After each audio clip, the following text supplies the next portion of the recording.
Good day, gentlemen and ladies. Today we're going to discuss the continuation of Chapter 5, Section 27 to 31 under Republic Act 9344, entitled An Act Establishing a Comprehensive Juvenile Justice and Welfare System, creating the Juvenile Justice and Welfare Council under the Department of Justice, appropriating funds therefore and for other purposes. We're also discussing the stages of human development and mental retardation. So now let's proceed to section 27, the duty of punong barangay when there is no diversion. So when we say diversion kasi, it is a community-based program wherein dito mag-undergo yung mga children below 18 years of age na nakapag-commit ng offense. Wherein dito kasi sa program na ito ay walang ipaprocess na formal court proceedings, and ang kailangan lang dito is yung consent ng parents or yung tumatayong magulang ng bata na kung gusto ba nila or agree ba sila na mag-undergo sa program na ito yung kanilang anak na nakapag-commit ng offense. When you say offense, wherein ito yung mga, like for example, mga vandalism, theft, burglary, etc. Now, let's talk about the duty of punong barangay, no, when there is no diversion. So, says here in this slide that when the parents or the guardian didn't agree or didn't sign the consent paper that their child will not undergo in a diversion, the duty of the punong barangay is who handling the case within 3 days. The case of the child will be submitted to the law enforcement officer. So,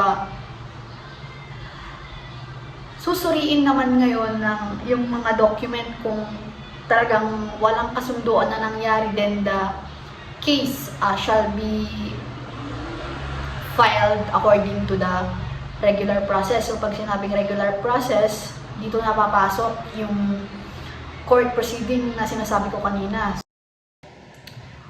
Now, proceed naman tayo dito sa Section 28, the duty of law enforcement officer when there is no diversion, no? So, dito naman, ang magiging duty ng ating mga officer is that sila talaga yung kumbaga, assigned na tumingin sa mga documents kung talaga bang walang agreement or hindi nakapag-sign ng consent, yung hindi nag-sign, I mean, yung parents ng isang bata na nakapag-commit ng offense. And now, ngayon, papasok dito yung tinatawag na the Women and Children Protection Desk ng PNP or other law enforcement officers na nagha-handle sa case ng bata ay titignan kung may parents ba siya or wala siyang guardian kaya hindi natuloy na mag-undergo siya sa program na yon, or titignan yung background ng bata kung may other bang nakakapag-influence sa kanya kung bakit siya nakakapag-commit ng mga offenses, and ititignan rin nila dito if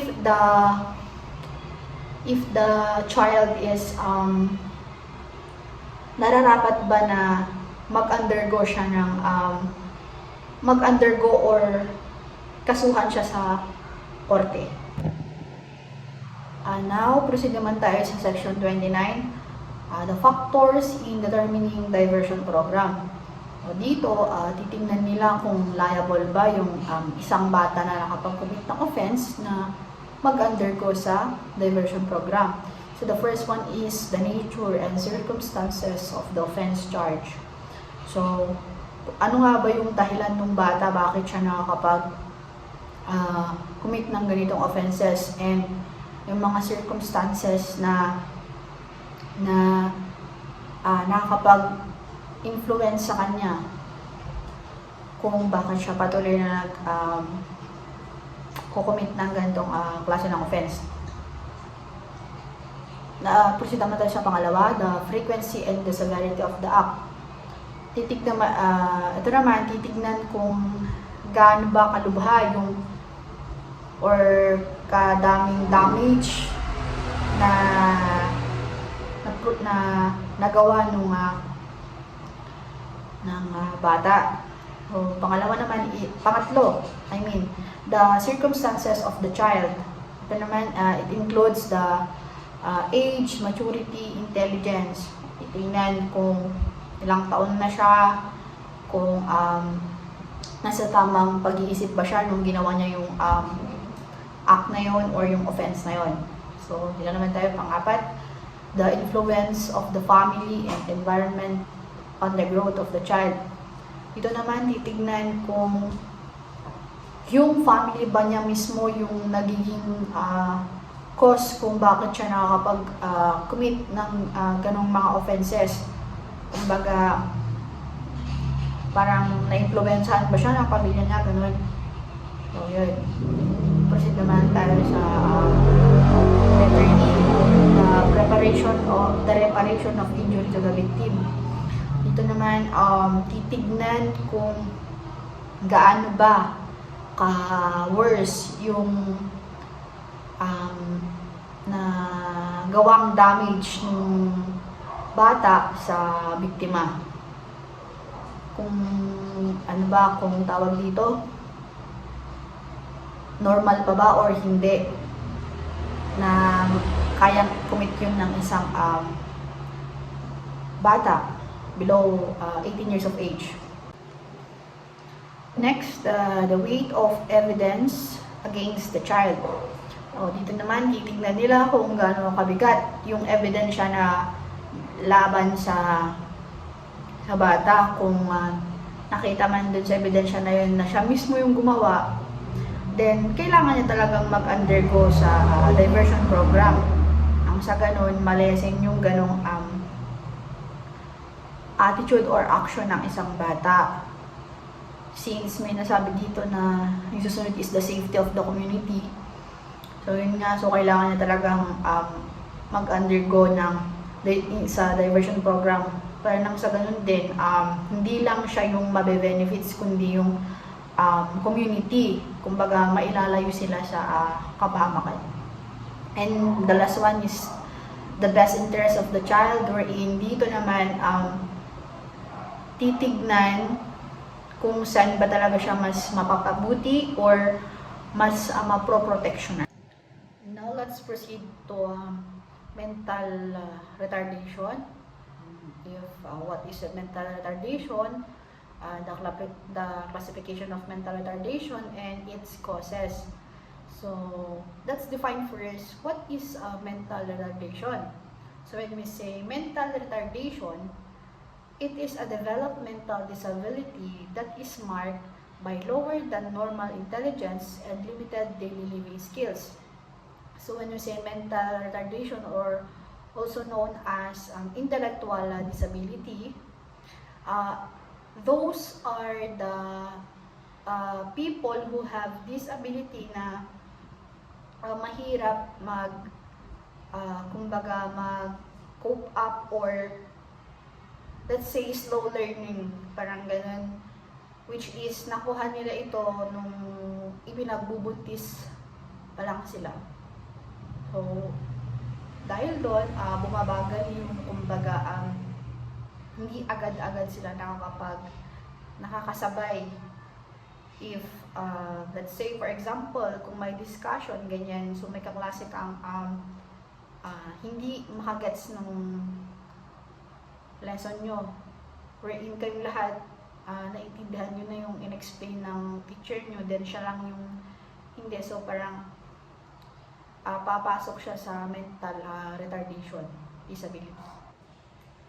And now we have the classification of mental retardation. So there are 4 classification of mental retardation.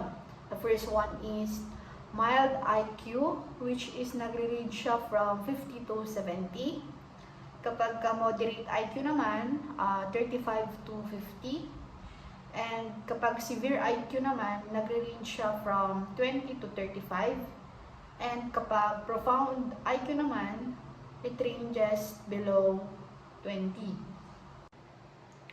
And now let's explain what is all about mild mental retardation. IQ range from 50 to 70. So these individuals have minimum retardation in sensory motor areas. So like, for example, these individuals can live on their own, but with the support of the community. For example, tawag dito, may mga hindi siya maintindihan or hindi malinaw yung pagkakaintindi niya sa community nila or sa paligid nila. So meron yung mga tao doon na pwede niyang pagtanungan to clarify things. So let's proceed to moderate mental retardation. IQ range from 35 to 50. So ito naman, those individuals are like, for example, yung kumbaga ikaw mismo na student, challenge ka nung let's say relative na dapat ganito ganyan, mag-top 1 ka. But the thing is,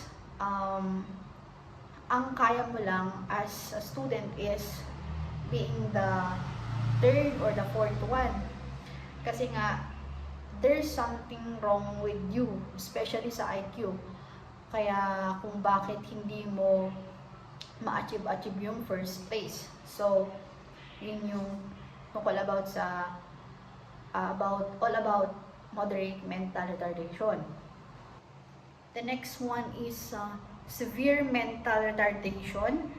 So it is often recognized early in the life with poor motor development and absent or markedly delayed speech and communication skills. So dito naman, those individual are tawag dito are struggle, kumbaga, when it comes to communication skills, kasi nga mag-iisip pa sila ng mag-iisip ng mga word or right term na sasabihin nila sa kausap nila.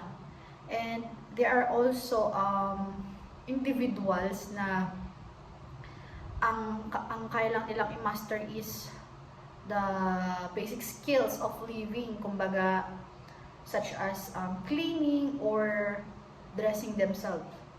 So ang tawag sa mga yun is severe mental retardation. Now let's proceed to the last classification of mental retardation. So the last one is profound mental retardation. So most individuals with profound mental retardation have identifiable causes for their condition. So dito naman, sila na talaga yung mga individuals or person na makikitaan mo na may mali or I mean something wrong sa pag-iisip nila. Parang agad-agad mo nang makikita na mahina yung utak na I mean mahina siya for example, pati yung pagkikipag-communicate is hirap siya, and yung self-care niya is parang hirap din siya na gawin yun para sa sarili niya. So, kaya nasabi siyang identifiable kasi kung makakasama mo yan yung mga ganitong kinds of person na may disability, masasabi mo agad na meron siyang